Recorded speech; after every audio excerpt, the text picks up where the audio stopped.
मराठा मोर्चामुळे पुणे जिल्ह्यामध्ये आज वाहतुकीमध्ये बदल करण्यात आले। वाहतूक कोंडी होऊ नये तसंच कायदा आणि सुव्यवस्था अबाधित राहावी यासाठी जिल्हाधिकारी जितेंद्र डुड्डी यांनी वाहतुकीमध्ये बदल करण्याचे आदेश दिले। नगर कल्याण मार्गावरील वाहतूक 14 नंबर जांबूत फाटा इथून नगरकडे जाणारी वाहतूक वळवली जाणार आहे। रेवती हिंगवे या संदर्भातली माहिती देतात। रेवती, जुन्नर शिवनेरी मधून हा ताफा पुढे निघणार आहे। जरांगे पाटील यांचे आणि त्या दृष्टीने पुण्यामध्ये वाहतुकीत कशा प्रकारचे बदल केले गेलेत?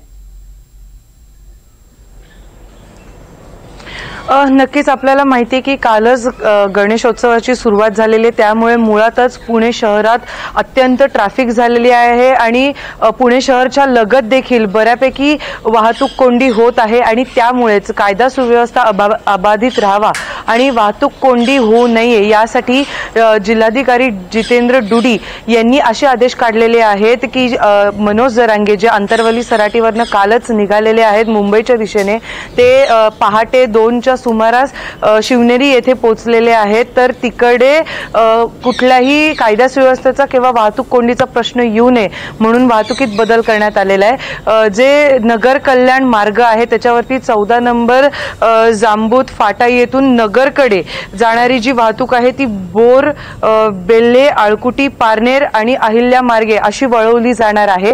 तर त्यासोबतच नारायणगावकडून जुन्नरकडे जाणारी जी वाहतूक आहे ती ओझर फाटा, कारखाना, शिरोळी, बुद्रुक मार्गे वळवण्यात आलेली आहे। तर आपण बघतोय की ह्या ज्या दोन महत्त्वाचे बदल आहेत वाहतुकीमध्ये ते करण्यात आलेले आहेत आणि ज्याच्यामुळे याची खबरदारी घेतली गेलेली आहे की वाहतूक कोंडी कुठल्याही प्रकारे होऊ नये। कारण पुणे शहरातच काय पुणे जिल्ह्यात आपण सध्या बघतोय की वाहतूक कोंडी हा सगळ्यात मोठा प्रश्न आहे। तृप्ती, निश्चित रेवती, अपडेट्स घेत राहू। तुर्तास धन्यवाद संपूर्ण माहिती करता।